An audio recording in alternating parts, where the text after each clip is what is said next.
Hello friends, हमारे channel philosophy talks में आपका स्वागत है। आज हम जानेंगे कि ईश्वर का क्या महत्व होता है। यद्यपि ईश्वर परब्रह्म का औपाधिक रूप मात्र है, तथापि उसका महत्व हमें कम नहीं समझना चाहिए। निचली सीढ़ी के सहारे ही हम क्रमशः ऊपर चढ़ सकते हैं।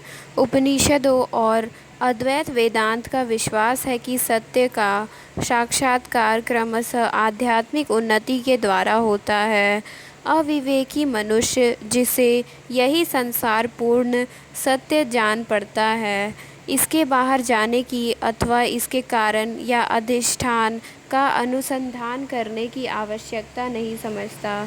जब उसे किसी तरह संसार की अपूर्णता का बोध होता है, तब वह उस तत्व की खोज करता है जो इस संसार की पृष्ठभूमि या आधार है।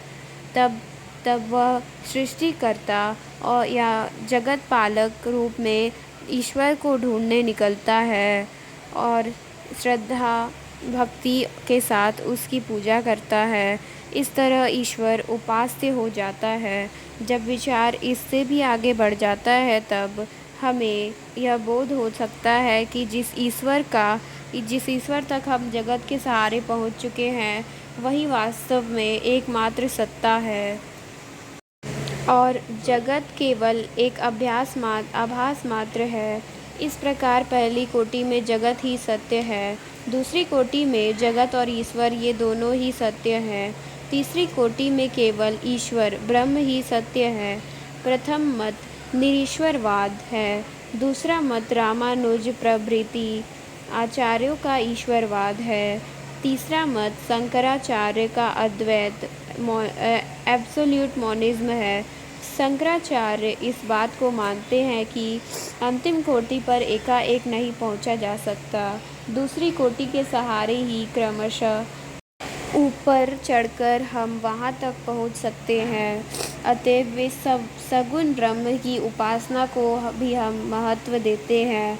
इसके द्वारा चित्त शुद्धि होती है और हमें परम तत्व की प्राप्ति में सहायता मिलती है।